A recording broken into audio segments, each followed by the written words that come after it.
fleurs.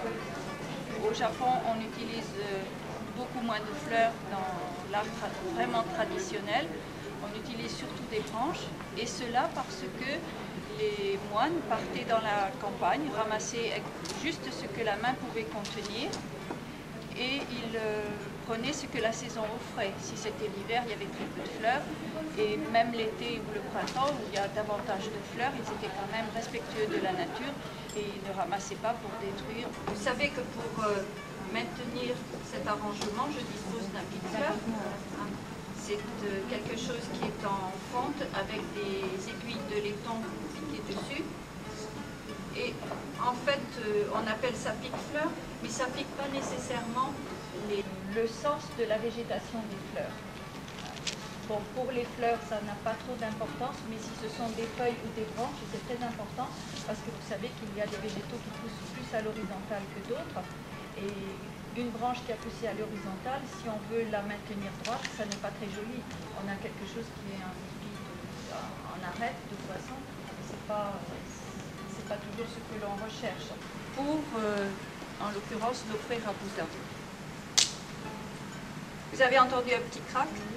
Mais il y a une armature métallique que j'ai cachée avec un ruban, je vous montrerai tout à l'heure. Oui, pour gagner un peu de temps, j'ai fait ça.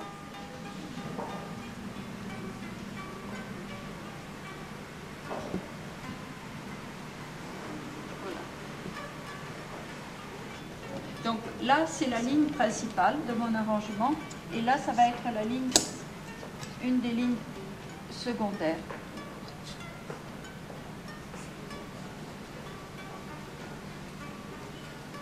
Quand on coupe une fleur, on peut couper la première fois à l'air libre, et ensuite, pour la ramener à la bonne longueur, la couper toujours dans un récipient sous l'eau.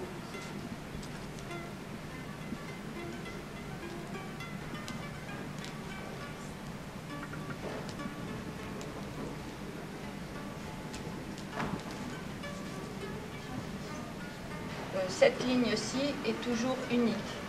C'est toujours un élément qui est très, très central et qui s'élève toujours vers le ciel, parce que tout ça, ça tend vers la lumière, vers le soleil.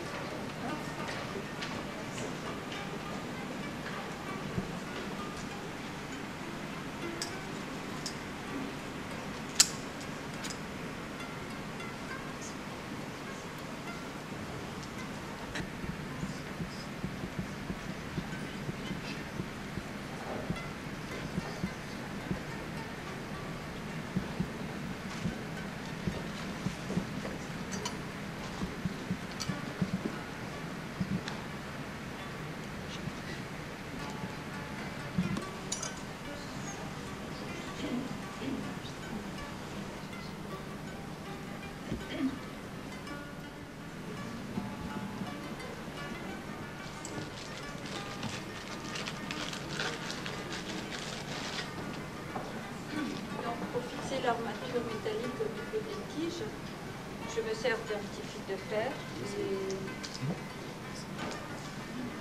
entouré de plastique s'il est acheté en France, ou bien de petits papiers.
lorsque les moines au 5e siècle en Chine parcouraient la montagne pour chercher des éléments, c'était en fait pour réaliser cet ensemble qui symbolise pour eux la montagne Shamishen, qui est une montagne sacrée chez les bouddhistes. Donc là, c'est les plus hauts sommets. Ensuite, chaque ligne représente une vallée, un haut plateau, je ne sais plus tout ce qu'on peut trouver dans un paysage de montagne. Et à chaque fois, tout ça se rejoint ici et repart vers l'océan et la vie continue, ça recommence. Voilà, merci. Merci.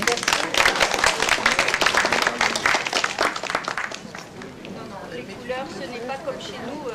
Au Japon, il n'y a pas la même notion d'harmonie des couleurs. Les tamaïeux n'existent pas et on associe... C'est ça. Oui, c'est ça. Voilà. À ma connaissance, Non. Mais comme maintenant les deux cultures sont en Oui, bien phase, sûr. Mais à l'origine, c'est complètement différent. Pour la raison que vous nous avez donnée, qu'en fait, la fleur n'était pas le support essentiel pour ces bouquets. Non, non.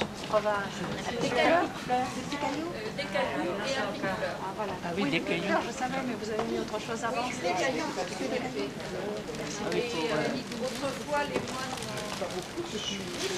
Elles font plastique, je trouve, celles-là. Comment? Chaque école Chaque école a ses a-t-elle principes. oui. Oui.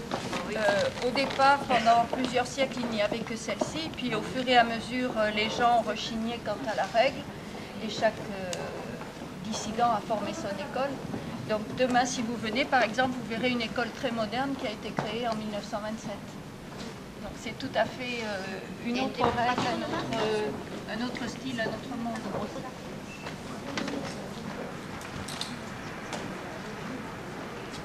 C'est quelle école demain?